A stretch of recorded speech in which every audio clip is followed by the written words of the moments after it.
The call came at 11 at night. Leah was still at her desk. Not because she had to be. Because she was the kind of person who stayed until the thing in front of her was finished, not until the clock said she could leave. She had been cross-referencing a shipping manifest against 3 different supplier accounts when her phone lit up, and the name on the screen stopped her cold. Kang Hyun-jae. He never called her directly. Not once in 16 months.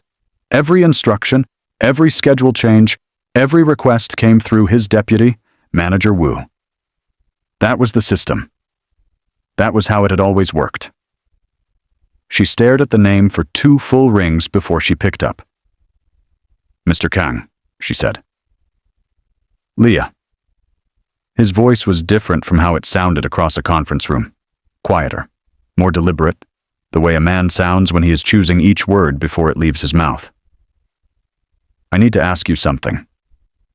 It is completely outside the scope of your work here. You are free to refuse." She set down her pen. "There is a gathering," he said. "In 3 days, Gangnam. Private venue. The kind of invitation that does not get declined." She already knew about the gatherings. She handled his schedule. She had seen the entries, the blocked evenings, the names that appeared beside them. Names that didn't show up anywhere public, but that she had learned, quietly, meant something specific in this city. "There is a condition this year," he said. "Every attendee must arrive with their partner. Verified. The host has been specific about this requirement." Leah said nothing. "2 men came alone last year," he said. His voice did not change in tone at all. "Both of them left the gathering having lost something they could not get back." She understood what he was asking before he finished asking it. She sat completely still in her office chair, the Seoul night pressing against the windows behind her, the shipping manifest open on her desk, like a thing from a different world. "You need me to come as your partner," she said. "Yes. For 1 evening. Yes, I will compensate you. Whatever number seems fair, I will go above it. You have full right to say no, and nothing between us professionally changes either way." She looked at the manifest in front of her. She looked at the Seoul night. She thought about the name on the phone screen. Not just the name her paycheck came from. The real name. The one people in this city said quietly, and then looked over their shoulder. She knew exactly who Kang Hyun-jae was, the dragon tattoo that started somewhere beneath his collar and climbed his neck in scales of dark ink. She had seen it once when he had come in early, and his top button was undone, and she had filed that detail away the same way she filed everything. Quietly. Completely. She knew what that tattoo meant in this city. She knew the rooms he walked into. She knew the conversations that stopped when he entered them. She had spent 16 months managing the edges of a world she was not supposed to understand, and she had understood all of it. If he was calling her directly, at 11 at night, bypassing Manager Woo entirely, then he had already run out of every other option. "I need a full briefing," she said. "Every person who will be in that room, their names, their connections to you, their history. I do not walk into spaces unprepared." A pause. Brief. The pause of someone who had expected to have to negotiate further. "Manager Woo will brief you tomorrow morning." "Then yes," she said simply. She hung up. Looked at the manifest for a moment. Then put it in the completed pile and went home. The venue was the kind of building that did not advertise itself. No sign outside. No valet line. Just a narrow entrance in a Gangnam side street, flanked by 2 men in dark suits who looked at everything without appearing to look at anything. The kind of security that had been doing this long enough to be invisible at it. They arrived together. Leah had chosen what she wore with precision. Not to impress. Not to stand out. To communicate one specific thing to every set of eyes in that room. I have always been exactly where I am supposed to be. She had learned early, before Seoul, before this job, before this country, that the most powerful thing a woman in a room full of people who weren't expecting her could do was make the room feel like the error was theirs, not hers. Kang Hyun-jae looked at her when she stepped out of the car. He said nothing. But something moved behind his eyes, quickly. And then his face settled back into the composure she had come to recognize as his default setting. The expression he wore the way other people wore suits. "Ready?" he said. Not a question. Yes. They walked in together. His hand rested at the small of her back, for exactly the length of time that the entrance required. And then they were inside. The room was full. Expensive clothes, careful faces, conversations happening on two separate tracks at once, the words on the surface and the communication happening underneath them. Leah read the room the way Manager Wu had taught her to read his calendar. Look for what isn't there, not just what is. She catalogued the faces against the briefing she had memorized. She noted who looked at Kang Hyun-jae first, who looked at her in a way that was actually looking at him. She stayed close to his side, not pressed against him, not performing. Just present, the way someone is present when they belong. A man separated himself from a nearby group and moved toward them with the specific ease of someone who owned things. Park Dae-won. She recognized him immediately. Shipping magnate connected to 3 of the port authorities along the western coast, had been in a financial dispute with Kang's logistics division for 14 months. She knew this because she had filed the correspondence. "Hyun-jae," Park said. His smile was practiced and complete. "I wasn't certain you'd make it this year." "I never miss it." Kang's voice was even. "Park Dae-won, you know my partner." Park's eyes moved to her.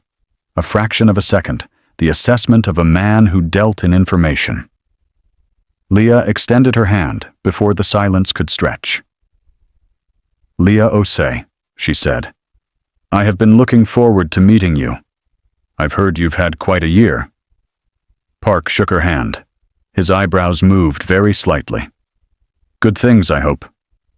"Interesting things," she said, and let the smile that followed it mean nothing at all. Park laughed, looked at Kang with something she could only describe as revised opinion. "Good taste," he said, in a tone that contained a question he was not quite asking out loud. Then he moved on. Kang glanced at her sideways as they turned back to the room. "He restructured his port contracts 2 weeks ago," she said quietly. "I reviewed the paperwork. He is trying to appear more stable than he is." A moment. Then, "Wu briefed you thoroughly." "I read everything I could find. There is a difference." She kept her eyes on the room. "I don't walk into spaces and rely on other people's interpretations." He said nothing, but something in the way he held himself shifted slightly, almost imperceptibly, the adjustment of a man who had just recalibrated something. The evening moved. She worked the room the way she worked everything, with complete attention and no visible effort. She spoke when it mattered. She listened in a way that made people feel seen. She stood beside the most dangerous man in the room and made everyone believe, without appearing to try, that there was nowhere else she would rather be. 2 hours in, a hush moved through the room. The host had stood up. Chairman Seo. Small, unhurried, the quietness of a man who had never needed a room to stop for him, because rooms had been stopping for him for 40 years. He raised his glass. His eyes moved across every couple present with the slow, deliberate attention of someone reading a page. "Tonight," he said pleasantly, "we celebrate what binds us, what makes us more than the sum of our transactions." He smiled. "Every couple will dance and close the evening as couples do." The room began moving toward the floor, Leah felt it immediately, the slight stillness in the man beside her. Not fear. Kang Hyun-jae did not carry fear the way ordinary people did. But she had spent 16 months tracking the very small ways this particular man communicated discomfort, and she felt it now, in the fraction of a second before he moved. He leaned slightly toward her. Don't, she said quietly. She had already looked at Chairman Seo, already registered where his eyes were sitting, already understood exactly what a hesitation would cost. She turned to face him, put her hand on his arm. He looked at her for 1 full second, and then he took her hand, and they moved onto the floor. She had not thought about whether he could dance. It turned out to be a question without relevance. He moved with the complete ease of someone who had learned, somewhere, that the body carries certain things the mind has no business overthinking. He led, without making her feel led. He was close, without making the closeness feel deliberate. She kept her attention on the room, on Chairman Seo's eyes, which had not left them, on maintaining the picture, on not thinking about how warm his hand was at her waist, on not noticing the way the music seemed to fit the specific space between them, like it had been composed for this particular evening and no other. She focused on the room. When the music slowed, she felt him look at her. She looked back. She saw the question in his eyes before he could form it. The specific hesitation of a man who had walked into every dangerous room in this city without once losing his composure, and was now standing on a dance floor, uncertain. She gave him the smallest nod. Almost nothing. He kissed her. Brief. Careful. The absolute minimum the moment required. And the room believed it completely. Because she had turned toward him before he asked, and in rooms like this one, where everyone present had spent decades reading the space between two people for what it actually meant, the thing that felt real was not the kiss itself. It was the ease of the woman who had made it unnecessary to ask. The car ride back was quiet, not uncomfortable, just full of something neither of them had a word ready for. The Han River moved past the windows. Seoul did what Seoul always did, moved without pausing, indifferent to whatever had just happened in any particular room. At her building, he reached into his jacket. An envelope.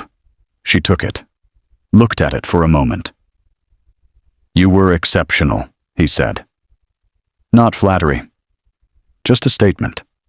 The way he made most statements. Direct, and meaning exactly what it said. "Good night, Mr. Kang," she said. She got out, walked to her door without looking back. She could feel the car still sitting at the curb as she went inside, and she did not turn around to confirm it. She went upstairs, set the envelope on her kitchen counter, and made herself tea.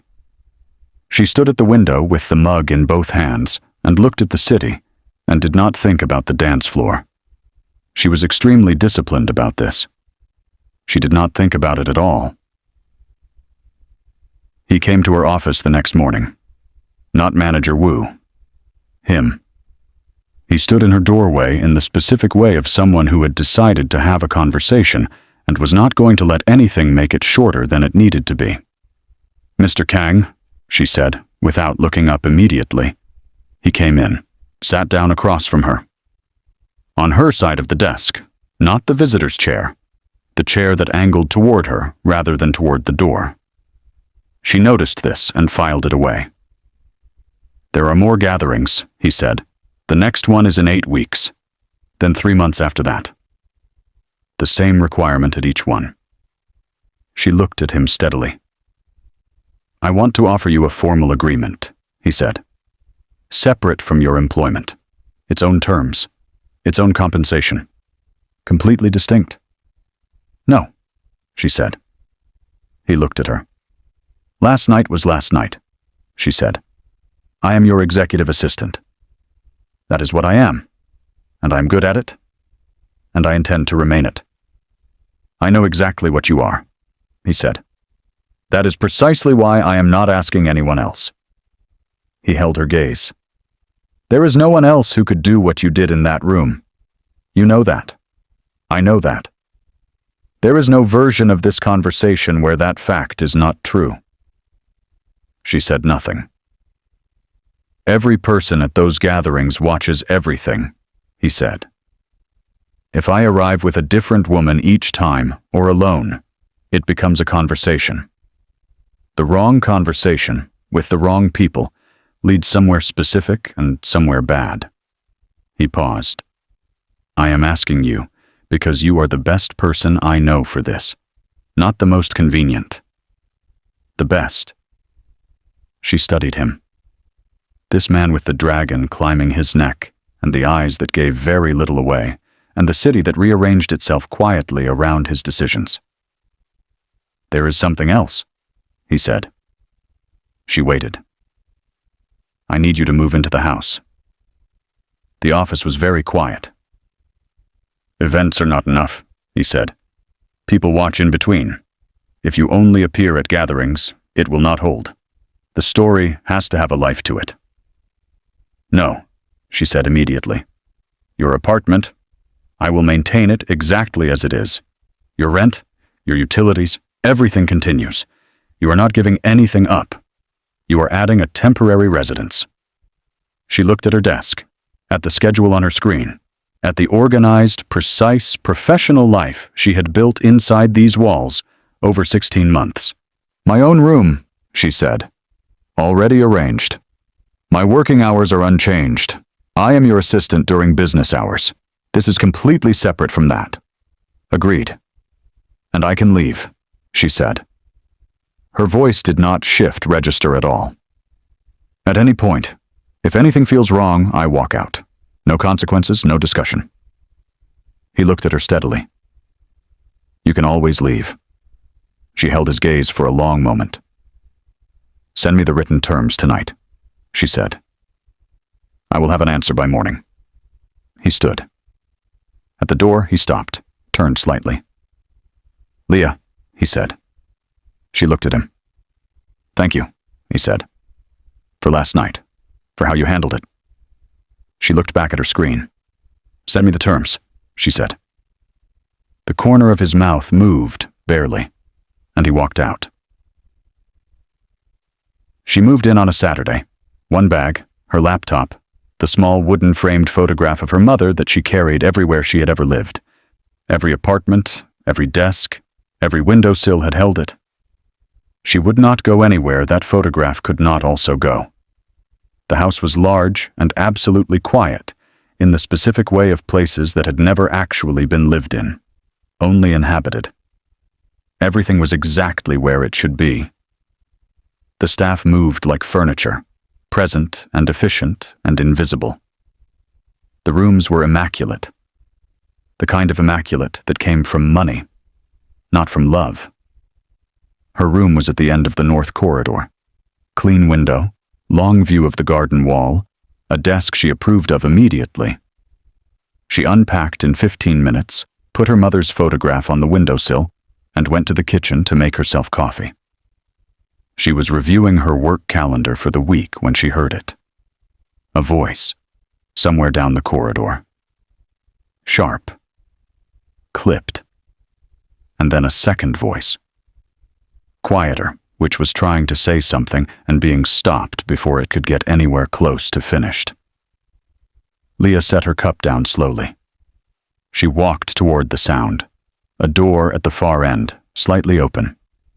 She could see him through the gap, standing back to the door, shoulders precise, phone in one hand at his side. And across from him, in a chair, a woman.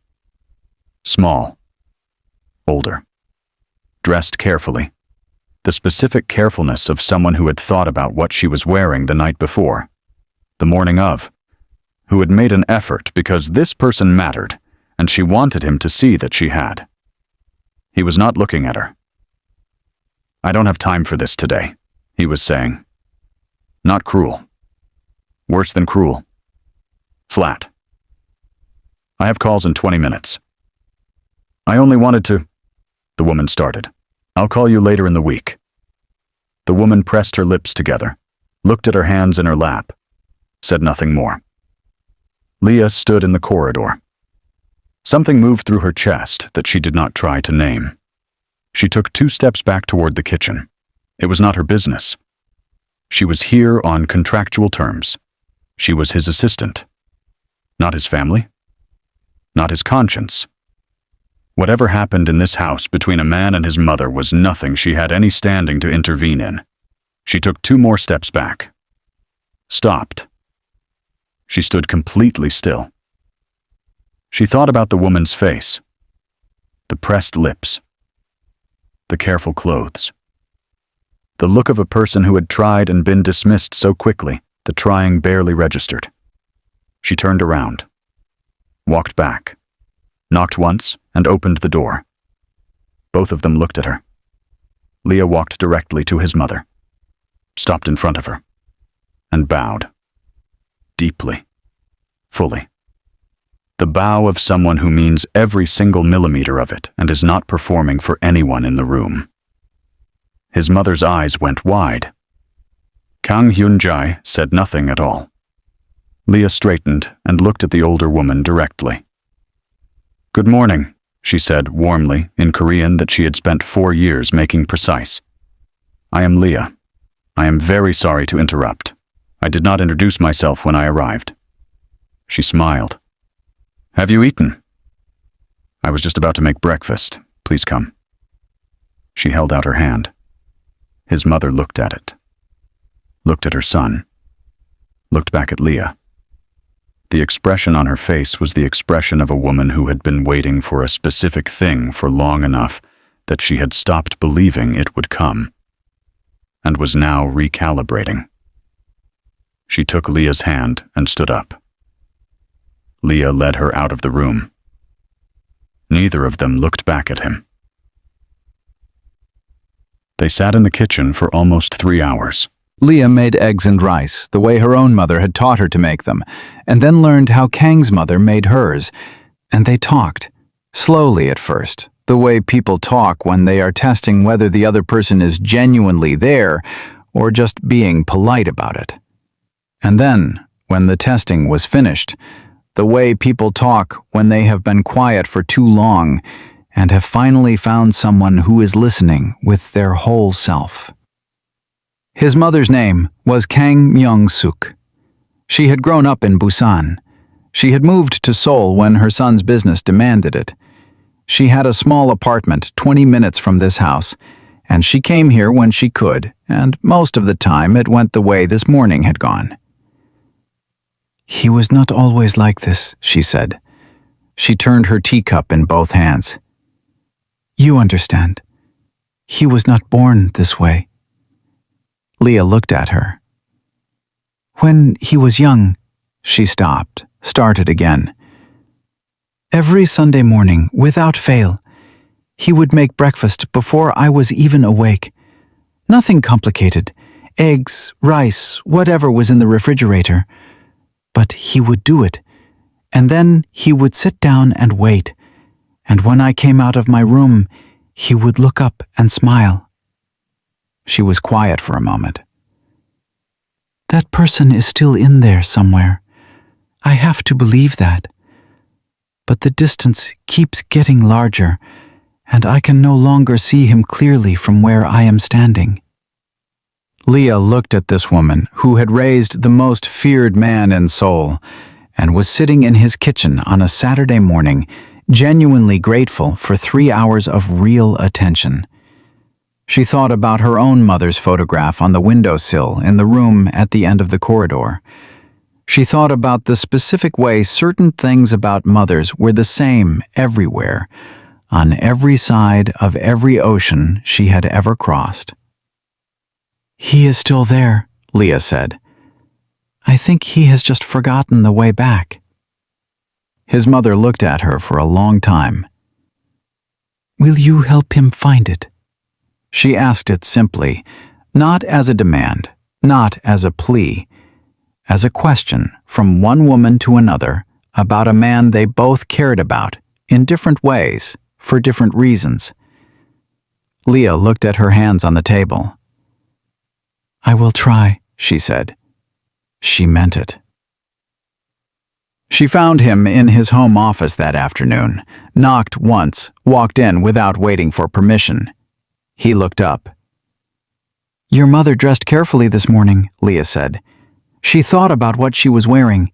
She made an effort and came here specifically to see you, and you dismissed her in less than 2 minutes without once looking at her face."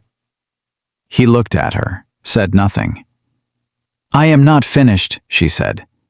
He closed his mouth. She came further into the room, did not sit, did not lower her voice. "I am here on agreed terms," she said, "to help create a specific impression for specific rooms. That is what I agreed to. But I sat with your mother this morning for 3 hours, and she told me things that made something clear to me that I had not fully understood before." She held his gaze. "You have forgotten how to be with the people who love you without a reason," she said. "Not because of what you control, not because of what your name does in a room. Just you, the actual person underneath all of this." She let that sit for a moment. "And if you can stand in front of your own mother the way I saw this morning, then the rooms we go to together, none of it is real. You are performing safety for people who are watching for exactly that gap. And they will find it." The office was absolutely still. "I am going to move back to my apartment," she said. "Not the contract, not the events. I gave my word about those and I will keep it. But I cannot stay in this house and walk past that and call myself someone with integrity. I cannot do it." She looked at him one final time. "Fix it. Not for the image, not for Chairman Saw or Director Park or any room full of people assessing your vulnerabilities. For her. For whatever is still left of the person who used to make breakfast before she was awake on Sunday mornings and wait for her to come out of her room." She walked out. The door closed. He stood in his office, completely alone, for a long time. Her words stayed in the room with him the way certain true things do. Not loud, not aggressive, just settled, present, unwilling to thin out no matter how long he stood there. He sat down at his desk. He looked at his phone for a very long time. Then he picked it up and called his mother. 8 weeks later, the second gathering. She attended because she had given her word. She stood beside him, answered when spoken to, maintained the surface of the thing they had built that first evening. But something was different. The ease that had made every person in that first room believe them, that specific quality of a woman who was completely, genuinely present, was not fully there. She was professional, she was composed, she was doing everything correctly, and everyone in the room could feel the gap. Not visibly, not in any way anyone could name directly, but in rooms like that one, where people had spent careers reading the distance between two people for what it actually communicated, its absence was as loud as a statement. Her laugh, when it came, was half a beat late. Her hand on his arm was exactly what it was. He felt every difference. He tried to concentrate on the conversations that required his attention, on the reason they were there. He could not, because the woman beside him, who had once made an entire room believe something completely true, without appearing to try for a single second, had been replaced by someone doing a very good impression of that person, and he had done that, and he knew it. On the drive home, the car was silent. The Han River again, the city again, indifferent as always. "Leah," he said. She turned from the window. He looked at her, then looked at his hands. "I called her," he said. "My mother. The night you left, we talked for almost 2 hours." He paused. I could not remember the last time we had actually talked for that long. Not updates, not logistics, actually talked. She said nothing. "She cried," he said. The words came out quietly, carefully, like something he was still learning how to hold. I did not know. I had told myself I was busy, that she understood, that she was fine. I had been telling myself that for years. He stopped. She cried, and I realized how much time I had let pass without deciding to. It just passed, because I kept putting the next thing first. He looked up. "You were right," he said, "about everything." The city moved past the windows. "I've been calling her every day this week," he said. She looked at him. Something shifted in her expression, small, not performed, the adjustment of someone receiving information they had hoped was true and did not know what to do with now that it was. "I'm going back to the house," she said. He looked at her. "Not because of the contract," she said. "Your mother asked me to come for breakfast next Sunday. She made me promise." A pause. "I do not break promises." Something moved across his face, something small and completely unguarded. "Okay," he said quietly. She turned back to the window, and for the first time that entire evening, something in the set of her shoulders settled into something close to ease. Sunday morning she arrived early. His mother was already in the kitchen. She had not pretended to be doing something else when Leah came through the door. She had simply been waiting, and she showed it clearly, the way people show things when they have decided that being honest about wanting something is less exhausting than pretending not to. 2 cups were already set on the counter. They cooked together.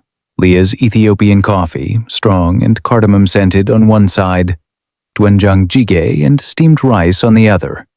The kitchen filled with 2 completely different smells that somehow worked together, the way certain things do that have no particular business working together and do it anyway, effortlessly, as if they had always been paired. His mother laughed at something Leah said. Not a polite laugh, a real one, sudden, the full laugh of a woman who had momentarily put down everything she had been carrying. Neither of them heard him come. He appeared in the kitchen doorway and stood there, watching his mother laugh, watching Leah lean close to show her something about the way she was holding the coffee pot, the angle, the pour, the specific patience required. His mother nodding seriously, attempting it, and then laughing again when it went completely wrong. Their heads close together, the photograph of Leah's own mother visible on the far windowsill, the kitchen smelling like 2 different countries that had decided to get along. He stood there for a long time. His mother looked up and saw him, and the expression on her face was not surprise, it was not even happiness precisely. It was the face of a woman who recognized something she had stopped permitting herself to hope for. She did not say anything. She looked at him, then at Leah, then back at him, and everything she meant was completely legible, and she did not need a single word. He stepped back from the doorway. He went to his office, sat at his desk. The city outside his window doing what it always did. He sat for a long time, thinking about Sunday mornings, about how he had let them go, not in one decision, not in a moment he could look back and name, but in the slow accumulation of every time he had chosen the next thing over the last thing, until the last thing was so far behind him he had stopped being able to see it. He had been shown this by a woman who had known him for 16 months, a woman who had come into his house on written terms, with clear professional boundaries, and had bowed to his mother without being asked and without wanting anything for it, and had sat in his kitchen for 3 hours, listening to a woman she had just met, and had walked into his office and told him the truth with the complete calm of someone who had no reason to soften it and wasn't going to. She had done all of it and wanted nothing in return, and that was the most disorienting thing of all. He found her in the garden that afternoon. She was on the bench near the far wall, reading, her feet tucked underneath her, completely unbothered by the size of everything around her. The house, the city, the weight of everything this property represented. None of it seemed to reach her. She had that quality, he had noticed, of occupying exactly the space she chose and not an inch more or less. He crossed the garden, sat beside her. She looked up, did not close the book. He looked at the garden for a moment, then, "I've been thinking about what you said, about the kind of person I have become without noticing it." She waited. "I didn't see it happening," he said. "That is the truth. I didn't make a decision one day to become this version of myself. It accumulated. And then one morning you walked into a room in my own house, a room I was standing in, and you bowed to my mother like she was the most important person there." He paused. "And she is.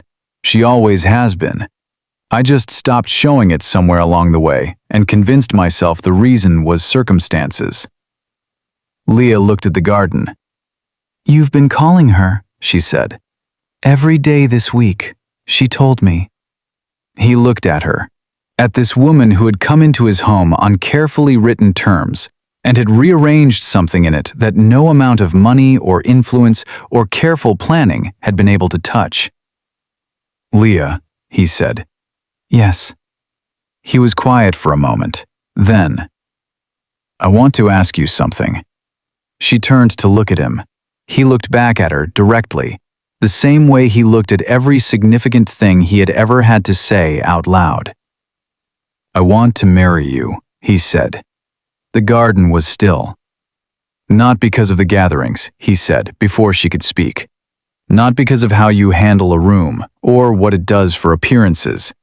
Because you walked into this house on a contract and showed me something I had completely lost the ability to see on my own. Because you sat with my mother when no one else had, and for longer than I want to count. Because when you told me I was wrong, you were not angry about it. You were just right. Plainly, completely, without any agenda." He held her gaze. "Because I have not felt like myself in years. And every time you are in a room, I remember who that is." Leah looked at him for a long, steady moment. Then she looked back at her book. "I will keep attending the gatherings," she said quietly.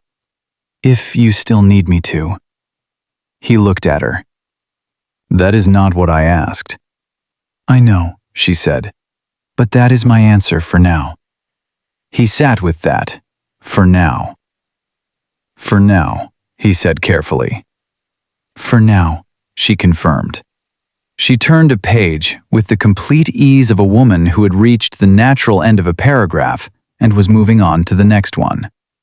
He looked at her profile, at the complete stillness of someone who knew precisely what she was worth and was not going to be moved by anything that was not fully, genuinely real. Not by the size of the house, not by the name, not by the fact that the most powerful man in this particular city was sitting on a garden bench beside her and had just asked her a question. He stood. "I will keep calling her," he said. "Not because you are watching, because it is right." She did not look up. "I know," she said. He walked back toward the house. At the door, he stopped, turned once. She was still on the bench, still reading. The afternoon light coming across the garden wall, the photograph of her mother visible through the window of the room she had claimed, her coffee cup on the bench beside her, completely, entirely, herself. He stood there and looked at her for a long moment. Then he walked inside, sat at his desk. The dragon climbing his neck shifted in the window pane reflection as he settled into his chair. The mark of every room he had walked into, and everything he had chosen to become. Seoul moved outside the glass, relentless and indifferent, the way it always moved, completely unbothered by what was happening in any given room, in any given house. He had negotiated things most people in this city would never have the clearance to know about. He had made decisions in rooms that changed outcomes for thousands of people. He had built something from nothing that the entire city had organized itself quietly around. And he had done all of it without once being uncertain about the next move. He picked up his phone, called his mother. She answered on the second ring, and he could hear from the first syllable that she had been hoping he would. They talked for an hour. When he hung up, he sat in the quiet of his office, in the house that had finally started, slowly, tentatively, to smell like something other than money, and thought about a woman reading on a bench in his garden who had said, for now, like it was the beginning of a sentence she hadn't finished yet.